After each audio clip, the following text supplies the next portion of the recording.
This is the 6th edition here on News Central TV. We're broadcasting live from our studio in Abuja, Nigeria. Welcome. I'm Neota Igbe. Here are the top stories at this hour. President Tinubu nominates General Christopher Musa as new Minister of Defense. Northern governors back suspension of mining activities in the region for 6 months over rising insecurity. And South Africa begins investigation into illegal recruitment pipeline allegedly luring locals to Russia. We've got details in a moment.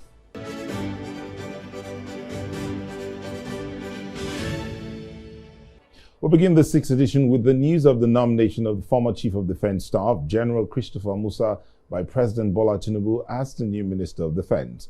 In a letter to the Senate President, Godswill, President Tinubu conveyed General Musa's nomination as a successor to Mohammed Badaru, who resigned on Monday. A 1991 graduate of the Nigerian Defense Academy, General Musa's nomination is coming amid rising insecurity across the country. General Musa was, until October 2025, the nation's Chief of Defense Staff. Indeed, the Nigerian public was taken aback when the news broke that the defense minister was resigning in the midst of the security concerns and a surge in mass kidnappings across the country. The news broke via a statement from the presidency. Mohammed Badaru Abubakar's resignation comes days after President Tinubu declared a nationwide security emergency in response to a series of large-scale abductions, many involving school children.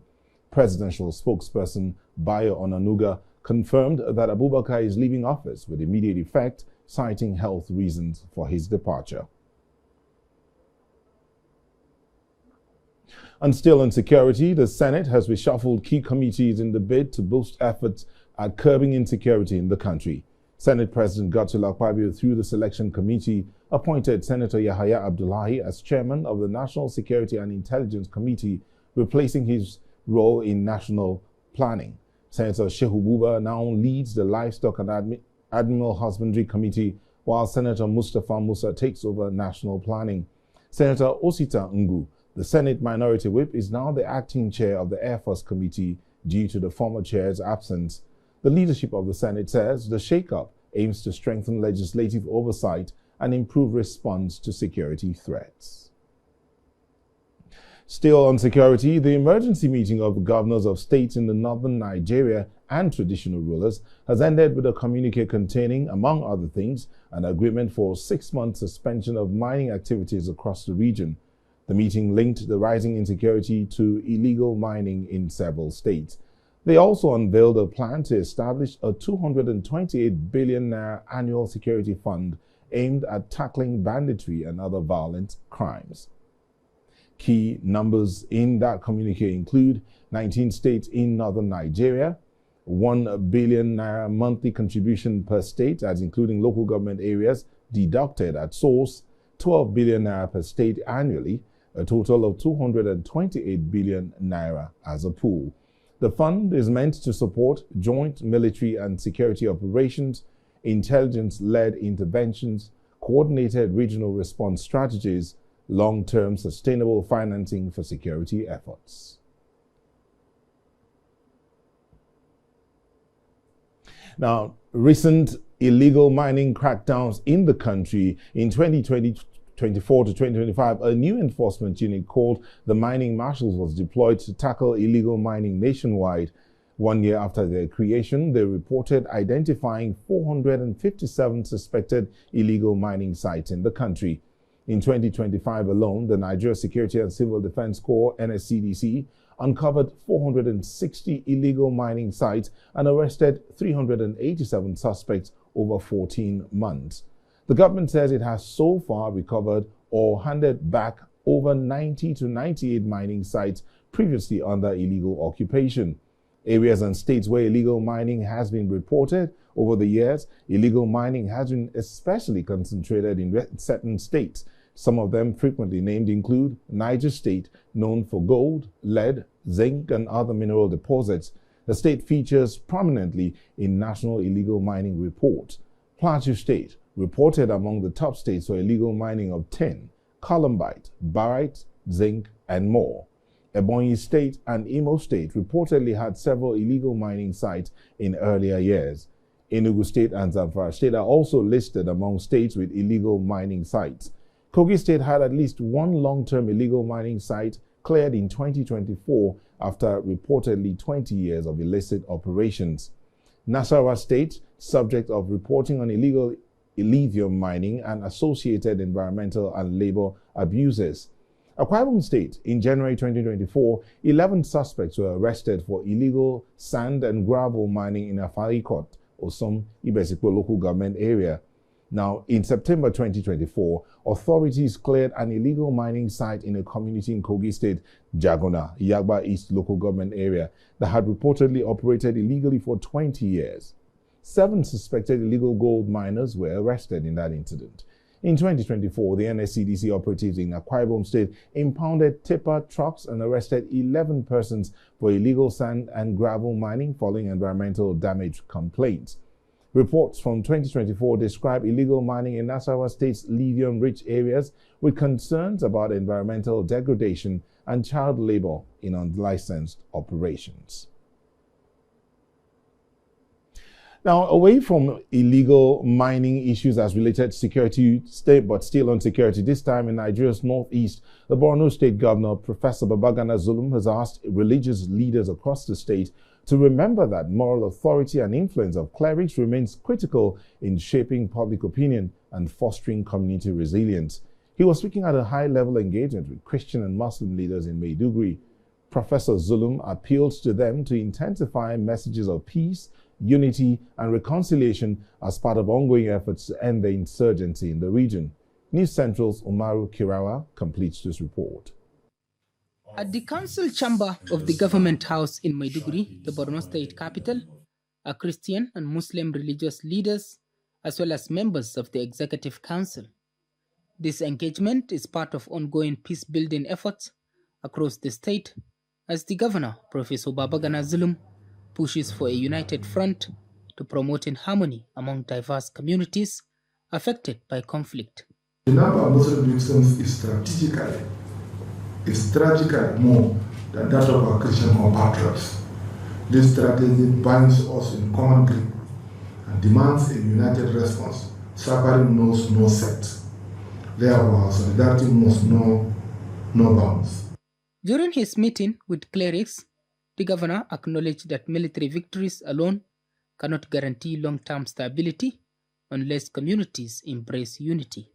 The Borno State government from 2011 to date has reconstructed 45 Christian worship centers that were destroyed during the Boko Haram insurgency. This number includes 16 from Halt, 11 from Bola, 10 from Askerawa, and 8 from Chibok. We did not do all this as a hero. We did it as a duty. Just as we rebuilt countless mosques, blocks, markets, schools, and homes, these churches stand as physical testaments to our policy of non-discrimination. Leadership of both the Christian Association of Nigeria in Borno State and Jamaatul Nasrul Islam pledged to use their platforms to promote peace and stability in the region. God does not need us to fight his wars for him. What God wants and needs us for is to be instruments of peace, of his compassion, of his love and unity. Bayan da za a yi ka samu saɓani tsakanin domin mai wani gidan za ka tada mahaifi musulmi da Kristan, da musulmi uba Kristan lafiya kalau wanda ba ta san mana home office din nan haka take. Governor Zulum highlighted the significant role faith leaders have played in calming tensions and rebuilding trust in displaced communities, encouraging them to preach messages that discourage extremism and promote peaceful coexistence. In Maiduguri for News Central, Umaru Kirawa. When we return after the break, United States House Appropriations Committee to hold congressional briefing on Nigeria's insecurity situation. Details in a moment. Please stay with us.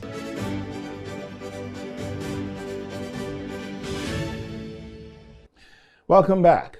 The push to set up an independent body to handle electoral offences in Nigeria is gaining ground as lawmakers get ready to debate and vote on changes to the 2022 Electoral Act and the 1999 Constitution. The stakeholders are backing the call for an Electoral Offences Commission, saying it's needed to break the cycle of impunity around vote buying, violence and intimidation, issues that continue to taint elections in the country. They believe the commission will help curb political violence and reduce fraud during polls.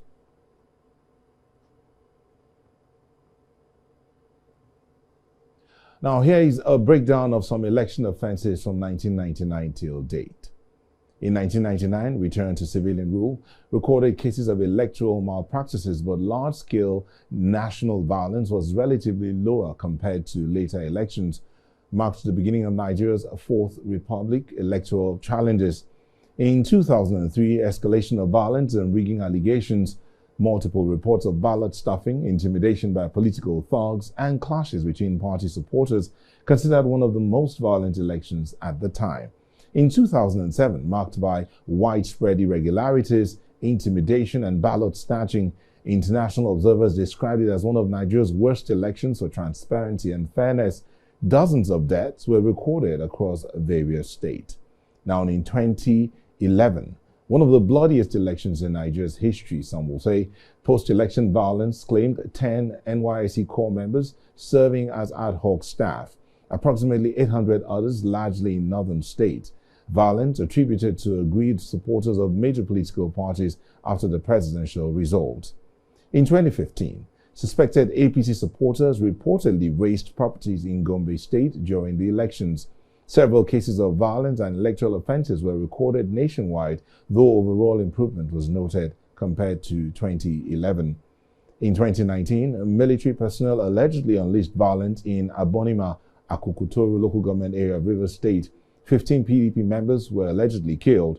Additional allegations of killings of 2 PDP agents in Emohua local government area. Broader trends included ballot snatching, vote intimidation, widespread vote buying, and such. And in 2023, significant pre-election, election day, and post-election violence, 238 incidents of election-related violence nationwide, between 24 to 130 plus deaths, depending on the monitoring organizations, about 900 total victims, injuries, attacks, intimidation, and displacement. Now, I'm being joined by Bukola Ido, a team lead at Kimpact Development Initiative. Thank you for joining us. Thank you very much. Good to be here. Now, reading out this entire data between 1999 and 2023, would you say that the birth of an Election Offences Commission is needed now? I think it's needed now. Of course, looking at the data that was scrolling on the screen, you see that is mind-boggling. From 1999 till now. And if you look at that, in fact, one of the data or research shows that out of less than 5% of prosecution has been seen since that 1999. And so you keep having electoral offenders, you keep having victims, no justice. In some instances, you just see a bit of compensation, just like you see in 2011. And that compensation was just to the family of the coppers that died in 2011 post-election violence. But what about the people that died on the election? They no compensation. Then what about the arrest? You have less than 5% prosecution. Now, which body is statutorily responsible for prosecuting electoral offenders? Is INEC. But as it is today, INEC is overburdened with a whole lot because INEC is one of the institutions in Nigeria that have a lot to do. They conduct election, they do logistics, they do voter education, they go to court. Regulate the political parties as well. Political parties, a whole lot. And if any political party is going to court, even all the 19 political parties will join them in any suit. So they have a lot than to be prosecuting electoral offender. And that is also fundamentally flawed because what if INEC officials are the one that are causing the infraction? So are they prosecuting themselves? So these are the issues, because don't also let us see election offenses from the angle of violence alone. Rigging, vote buying, inducement, and all these cut across both political parties, citizens, security agencies, ad hoc officials. also. And so when you look at all this, it's a whole lot, and that is why this commission, if you ask me, is needed now, that will just be busy dealing with pre, during, and post-election offenses. And then they have a lot to do. Do you think the willpower, the political will is there for this to happen? Yes, I think so, because as it is now, it's a bill in the House. So, and if the political will is not there, I don't think it will have gone through the second reading. So what we are now saying now is that they are at the point of voting. So what it means is that they need to get everybody to be on board, at least get through that 2/3, and then give Nigerian Election Offences Commission that will be able to try election offender. And when there is prosecution, and when people are behind bars or prosecution or deterrence in this regard, then you will see these cases coming down. We're out of time, but real quick, you know that we still have the question of will the judiciary help out in all of these things? Because if we have that commission to prosecute, the other side are the courts ready to take in as many cases as this commission is likely to bring in? Yes, I think so, because the challenge has always been in terms of investigation. If you have done your investigation very well, you know, prosecuting is easy because you have a lot of evidences. But now what we have is that the prosecution is shoddily done, and then it takes longer time in the court. Thank you so much, Mr. Ido. I'm sure we'll come back to this conversation again. Thank you so much. Thank you. Mr. Bukola Ido, the team leader at Kimpact Development Initiative. Thank you once again. Thank you.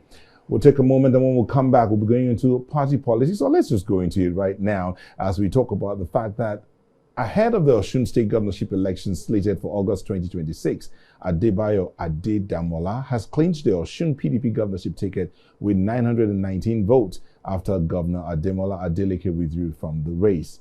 Adedamola emerged as a consensus candidate following a quick move, what they call quick moves by the party leaders and delegates to steady the process. There are reports that ahead of his selection, there had been days of internal talks aimed at keeping the Osun PDP united. Party officials say that it shows strong confidence in his leadership and electability. His supporters called it a chance to strengthen the party's grip on the state. In his acceptance speech, Adedamola promised inclusive governance and pledged to continue pro-development and social welfare policies if elected. I told you earlier that one of the candidates withdrew. The candidate that got the remaining of the Adebayo, 919 votes, stands elected. If Governor Chima today is desperate to become president come 2027, he should use another state as a tool, not Osun State. We are PDP members, bona fide PDP members, in a state whereby we have 25 House of Assembly members, a speaker, we have 5 House of Rep members, we have a senator, and a governor from another state will come to our state to dictate for us. We won't take that. We won't take that. And this is a message to everybody that we won't take this anymore. We are leaders of our party, and we won't take this anymore. They came here to do what I can call a drama, and this will be the end of it. In the meantime, Osun State Governor Adeleke, who will be contesting the forthcoming elections for his second term, has resigned from the People's Democratic Party, under which he was elected senator and later governor. Senator Adeleke announced his resignation in a post on his X handle late Monday, attaching a letter dated November the 4th and addressed to the PDP chairman of Ward 2, Sagba Abogunde in Adeleke North. In the letter, he blamed prolonged leadership crisis within the PDP's national structure as his reason for leaving. Senator Adeleke did not indicate the political platform he will be joining next. Now, here's a list of governors who have left the PDP in the past. Sheriff Obore of Delta State defected from the PDP to the APC in April 2025. Governor Moina of Akwa Ibom State left the PDP for APC in June of 2025. Dave Umahi of Ebonyi State defected to the APC in November 2020 during his second term as governor of Ebonyi State. Ben Ayade, then governor of Cross River State, decamped from the PDP to the APC in May 2021. Bello Matawale, then of Zamfara State, also left the PDP and joined the APC in June of 2021. Aminu Tambuwal, former Sokoto State governor, left the PDP for the APC ahead of the 2015 elections while in office. And Aliyu Wamako, former Sokoto State governor, defected from the PDP to APC in 2014 before the 2015 elections. Abdul Fattah Ahmed, former Kwara State Governor, decamped to the APC in 2014, though he later returned to the PDP. Also notable is Ifeanyi Okowa, former governor of Delta State, joining APC in April of 2025 alongside the current governor. And Emmanuel Udwa, former governor of Delta State, left the PDP for the APC in 2018, though he later returned to the PDP and as of 2025 rejoined the APC. Well, I'm being joined here by Dr. Katon Onuju, a political analyst, to discuss this movement. Dr. Onuju, the movement have been, amazing back and forth. Some have moved and then come back. What does that say of the political structures in Nigeria? Well, it shows you parties lose membership when they have problems. And so far, the PDP was good for 16 years. And then it was an inclusive party. But as it suffered in recent time, the Atiku Abubakar disease, it now became a calamitous illness for the PDP. I myself, as the Atiku Abubakar crisis sustained, I, alongside Doyin Okupe, didn't want to stay in to fight the way Wike was. I pulled out and we started the youth movement, which culminated in the obedient movement. When we started, I had no candidate. And people were saying, what are you doing? Opposing what the party says. I said, no. The political party in Nigeria is practicing representative democracy. And I think it's my turn to be favored in zoning, which provides for inclusion. If the elements of the party from the north won't allow zoning to sustain, I will work against the party, and that was why we started the obedient movement. So the party has now listened to us, and we said, if you don't want to correct it, then we will not do so. They have now zoned to the south.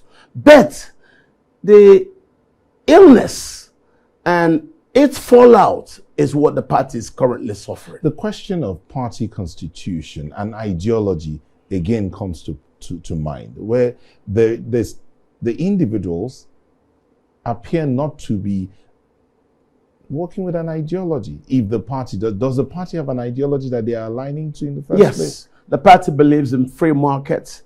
The party believes in transparent markets, free and fair elections, which we don't have now.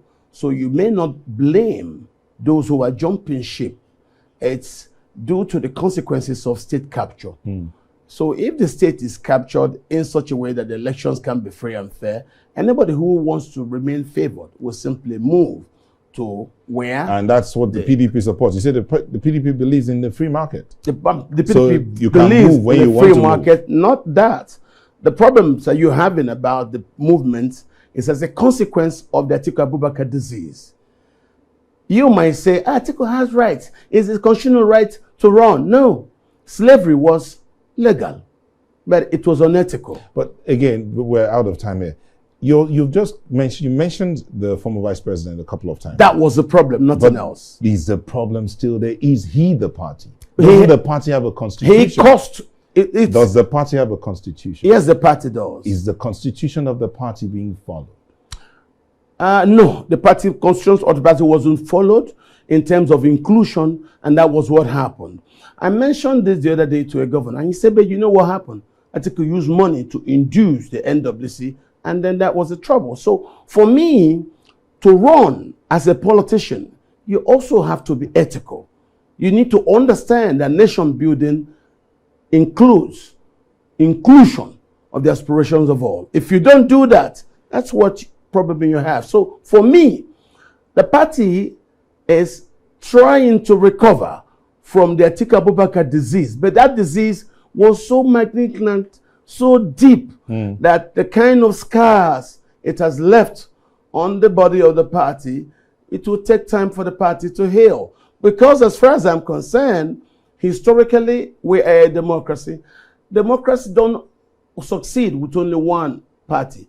And for me, it's good that PDP has suffered what it is suffering. Why do I say this? So that in future, let's no part of the country think that it can run its game without the inclusion of other parts of the country. Thank you so much. Dr. Katsun Anundu is a political analyst, and he has been discussing the movement of politicians from one party to the other. Thank you so much for coming in. Thank you very much for having me. We will take a moment and we're back to continue the conversations on the 6th edition. Stay with us.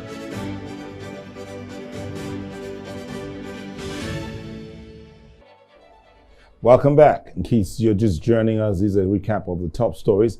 President Tinubu nominates General Christopher Musa, former Chief of Defense Staff, as new Minister of Defense. Northern governors back suspension of mining activities in the region for 6 months over rising insecurity. And South Africa begins investigation into illegal recruitment pipeline, allegedly luring locals to Russia. The Senate's move to revamp Nigeria's social security system is facing a pushback from key stakeholders. At a public hearing in Abuja, the lawmakers proposed scrapping the NSITF Act and the Employees Compensation Act to create a single social security trust fund law. But labor unions and private sector groups argued that the plan could weaken the worker protections and politicize the agency mostly funded by employers. Our correspondent, Sagir Ibrahim, reports. The Senate Committee on Labour says the new bill is designed to modernize Nigeria's social security architecture, expand coverage and eliminate administrative duplication. Committee Chairman Diket Plank described the reform as timely and aligned with global best practices. The objective of the bill are threefold. First, to consolidate administrative functions and eliminate duplication. Second, to expand eligibility to include workers in the informal sector and those in precarious employment.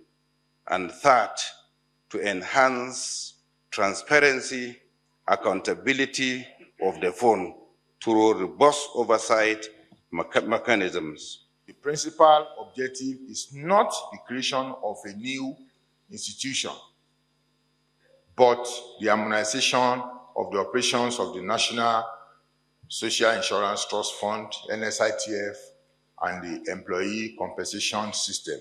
Labour leaders, however, strongly disagree. The Nigerian Labour Congress warns that the proposed structure could weaken the NSITF's tripartite governance model and give government excessive influence in a fund it does not finance. Taking us to boardroom politics, where the government representatives is to neutralize the position of other stakeholders. This NSITF is not funded by government. And it's better we get it clear here. So if it is not funded by government and employers contribute in the interest of workers. So I don't see the essence of playing politics to neutralize the influence of workers or their interest. Others welcomed the debate but cautioned against expanding the board and introducing political appointments that could undermine efficiency. We should avoid politicizing these issues of security of work and the rest of them. And it's also going to be more cost effective for us. There are a lot of cost implications in it. We are mindful that every power that the board has, as it is, must be maintained. And that power is in providing oversight to the management, in providing checks and balances, in providing regulatory oversight generally. With sharp different positions from organized labor, the private sector and government, the Senate committee says it will review all submissions before compiling its final report. For now, the future of Nigeria's new social security framework remains the subject of intense negotiation. In Abuja for News Central, Sagir Ibrahim. A federal high court in Abuja has granted bail to human rights activist and former presidential candidate Omoyele Sowore. The charges center on alleged defamation and cyber stalking of President Bola Tinubu. Showore's lawyer, Marshal Abubakar, successfully moved the bail application, relying heavily on Section 162 of the Administration of Criminal Justice Act, arguing that the court could not deny bail solely on the offense's severity. Justice Umar granted Showore bail on self-recognizance, citing consistent court attendance and no evidence of national security endangerment.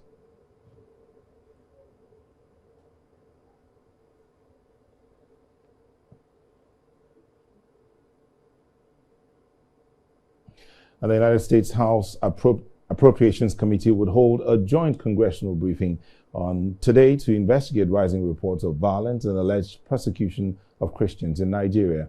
The meeting, led by Congressman Mario Diaz-Balart, would support from members of the Appropriations, Foreign Affairs and Financial Services Committee, will feature testimonies from the U.S. Commission on International Religious Freedom, as well as other security and human rights experts. Lawmakers say the aim is to compile a report requested by President Trump and to outline possible U.S. interventions to help protect religious minorities in Nigeria. Members of the All Indigenous Contractors of Nigeria, ICAN, earlier today took to the streets of Abuja, barricading the Ministry of Finance over unpaid debts by the federal government. They say the continued delay in settling these debts have crippled their businesses, led to the withdrawals of their children from school, and pushed many local contractors into financial distress. They vowed to continue their protest until government pays all outstanding debts and liabilities owed them. Members are dying, we're losing properties, there's foreclosure on our properties, banks are after us, financial institutions are after us, and we are losing members by the day. The pressure, some of them, the kids can't go to school and all. So that's just the situation we find ourselves, and we're trying to really compel the government to pay us. We're going to dig in. It will take forever. We either die here or we get paid. Most of our members executed project on behalf of the federal government, of which the federal government has even commissioned it and take credit to themselves, most especially the constituency project of the members of our National Assembly. But since the budget 2024, they have not paid for about 8 months now. And we have been coming here, meeting with the Minister of Finance. On several occasions, he has been lying to us that we will get paid. But up to now, he has not. Well, in the studio, I'm being joined by a member of ICAN, Mr. Ifeanyi, who is the President of All Indigenous Contractors of Nigeria. Thank you for joining us. Thank you so much, sir. You and your group have taken to the streets. Is that not causing a nuisance to others? I think if we are causing nuisance, the government wants us to be nuisance, so we'll be nuisance. Why would you say that? Until we get paid. Why would you say the government wants you to be a nuisance? I think we'll finish projects since December, January to date, which is going to a year now, with borrowed funds from various commercial banks, private lenders, even some of our friends that came from UK, US to invest in Nigeria, because some of them has credit facilities. They came to this place, they are stocked. This government refused to pay contractors. And these figures are running into trillions to date. So they made us nuisance, so we can be nuisance on the streets till we get paid. So your colleague said something that you guys have been having meetings, your association has been having meetings with the Minister of Finance and other relevant individuals. What has the government said about being paid? I think the last time we had our last meeting was September 21st. And they said they released a warrant of about 750. 750 billion, yeah. Billion. Yeah. What's the total debt? The total debt is running to 4 trillion now. 4 trillion? Yes. But the government has said they will release a warrant of 750. 750, which they released then, but no cash backing. What does that then mean? Does it mean that you continue on the streets until you get a cash backing of the 750? Would that cause you to leave the streets? It means our money funds has been diverted. They remove subsidy. We're getting over, I think, about 18 trillion from subsidy. They cause more hardship to Nigerians. Some of us we usually buy full our tank for about 15, 20,000. But now some of us fill our tank for about 80,000 naira. So we're spending beyond the normal cost. Okay. So now, all contractors, we must stay on the streets until we start getting a lot into our accounts. I asked a question. The question I asked was, if you get cash backing to the 750, would that make you leave the streets? I think cash backing is not enough.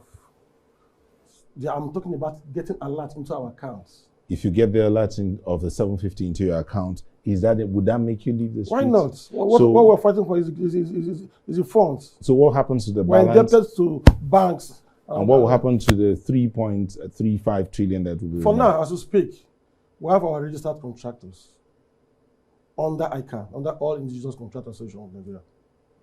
We're fighting for those people first. The remaining one can be there. You're fighting for the registered contractors. For sure. That's where the 750 is going to. Yes. So the remaining 3.35 can, 3.25. There are some other projects that is still running. Okay. Which the minister promised that by January, those ones will pay those ones. So if in January you don't get those ones, you come back on the street. We have no other business again than trying to make sure the government do the needful. So there are those who are concerned that what you're doing, I mean, you're fighting for your rights. You're fighting, as you said, for the survival of your members. But there are those who are concerned that what you're doing is depriving other Nigerians of access to the things that their taxes are paying for. How do you react? Like who? The road users. You blocked the road. We didn't block the road. Okay, you just we left the path for them. We must park our cars somewhere. We can't carry our car on the head. We left space for them to pass. So in fact, we're organized. So today, did the government come out to say anything to you? I think we've been engaging. No matter the engagement, all we need is our funds. We just need to get paid. So if you had a word for the government, what would that be? What I would tell them is we will continue to be nuisance. If they want us to go into banditry, we will do that to make sure we get our funds. Our families are suffering. All right. Thank you very much. Thank you very much. Mr. Jackson Ifeanyi is the president of the All Indigenous Contractors of Nigeria. Thank you for joining us. Thanks so much. We hope you get your answers. Thanks, sir. God bless you. Still to come, Guinea-Bissau junta forms a new government. We'll bring you details in a moment. Stay with us.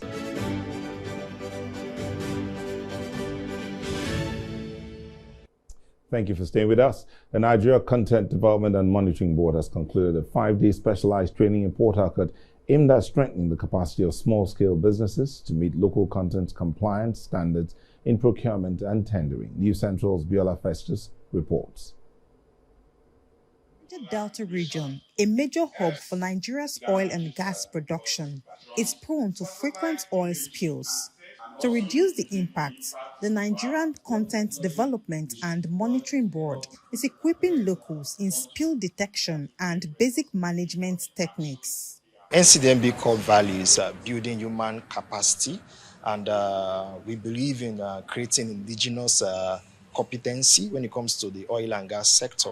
So what we want to do is to train Nigerians that can take care of crisis situation when it comes to oil, because crude, is the lifeblood of the nation. Entrusted with the responsibility of promoting local content, the Nigerian Content Development and Monitoring Board periodically recruits locals and provide them with the training needed to address challenges in their communities and deliver prompt solutions. Through these trainings and certifications, beneficiaries are expected to serve as first respondents in the event of oil spills within their localities. This is not just a classroom section.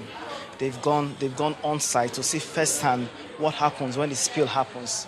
So they understand the entire process, and they are going home with not just the knowledge, but with also hands-on experience with startup kits that will help them as first responders in case of any of these emergencies occurs in their community. Really commendable effort on the part of NCDAB to continue to build capacity, develop local content laws that will help to train our youths to make them do better in the oil and gas sector. On the case where we had an oil spill, so we had to employ the skimmers to clean up, employ the absorbent pad to do the cleanup, and we had to make sure that the way we met the environment was the same way we left it, so as to avoid any contamination left behind. So we had the total cleanup simulation. We also went down to the HyPrep site to look at the bio or the remediation activities going on, to see for themselves in firsthand what is going on site, and those activities they are expected to carry out after the training. The participants expressed their readiness to enter the field, not merely as observers, but as individuals equipped with the necessary skills and knowledge. This is not just a training, it was also more or less like a site visitation and a practical section of the skills learned here. Like yesterday, we were at the HyPrep premises to monitor the remediation processes that is ongoing there, the works that has been done so far, and the various sites that has been remediated and those still under work. So this actually stand out because it's more or less like a practical section of what we are learning there being explored out there. We've been trained on how to respond in any cases of oil spill, though prevention still remains the basic, but once the spill happens, we've been adequately trained on what to do after determining whether it's first tier, second tier, third tier. This training has adequately prepared me for oil and gas sector, and I believe I'm now ready to dive into oil and gas. During the training, we talked about, how these agencies, how they come in, how their job is to help, with investigation, with the remediation process. In Rivers, for News Central, Bola Festus. ECOWAS leaders have met with Guinea-Bissau's military leaders to demand an immediate return to the constitutional rule. The chairman of ECOWAS and president of Sierra Leone, Julius Maada Bio, denounced the takeover and reiterated that the bloc will not tolerate unconstitutional changes of government. Following the coup, ECOWAS suspended Guinea-Bissau from its decision-making activities. President Umaru Embalo has reportedly taken refuge in the Republic of Congo, while the junta has installed General Hortan Tam as the head of a one-year transitional administration. The military leaders claimed the coup was necessary to stop an alleged plot by drug cartels to destabilize the country.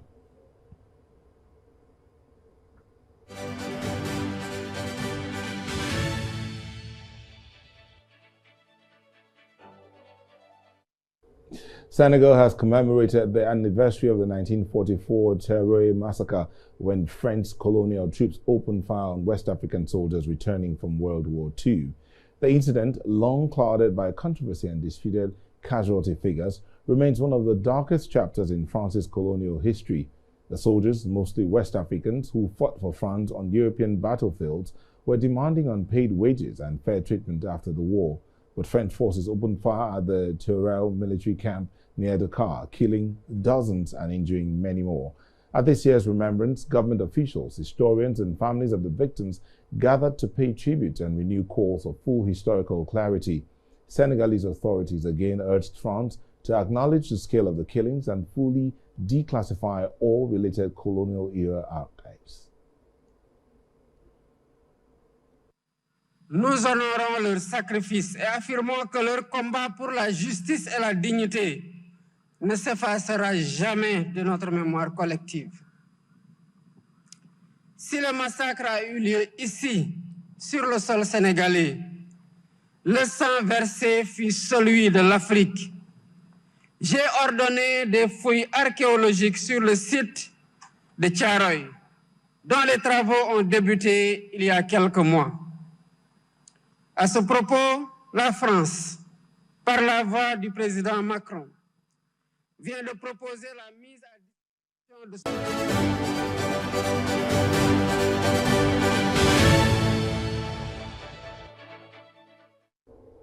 Tens of thousands of Bulgarians have taken to the streets in Sofia and several other cities to protest the proposed 2026 state budget, demanding an end to corruption and alleged mafia influence in government. Protesters marched with banners reading "Resign" and "Mafia," calling for the government to step down. Public anger is fueled by planned hikes in social security contributions and higher taxes on dividends, measures many citizens believe are designed to benefit the political elite rather than ordinary people. Tensions escalated when masked demonstrators hurled bottles and firecrackers at the police and at political party offices in the capital. Security forces responded with tear gas to disperse the crowd and prevent further unrest.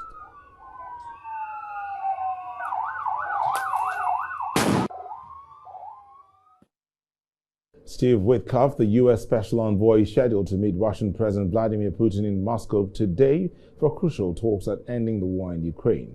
The meeting follows recent discussions in Florida with Ukrainian and U.S. officials, which reshaped a U.S.-backed peace proposal and boosted optimism in Washington. Witkoff is expected to be accompanied by former White House advisor Jared Kushner. Ukrainian leaders, however, maintain that any agreement must protect the country's sovereignty, particularly on contested territories and Russia's push for major concessions.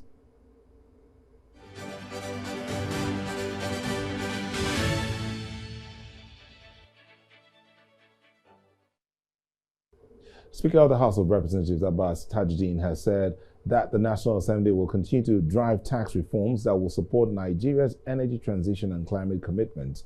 Speaking at a policy dialogue on taxation for fossil fuel phase-out in Lagos, Abbas, represented by the House spokesperson Akin Rotimi, reaffirmed the Parliament's role in realigning fiscal policy with Nigeria's 2060 net zero target announced at COP26.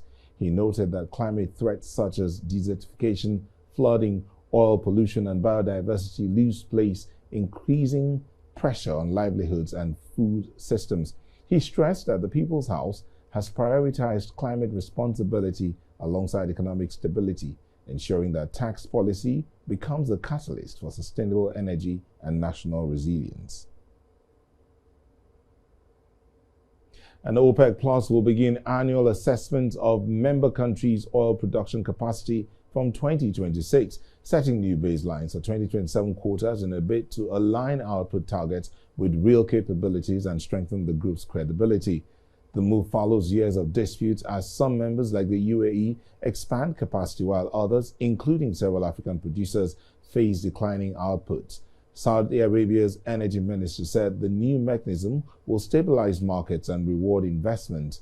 U.S. firm DeGoyle and McNaughton is expected to audit 19 members, excluding Russia, Iran, Venezuela, due to sanctions and political objections. Additional auditors from India will access sanctioned members under a flexible arrangement.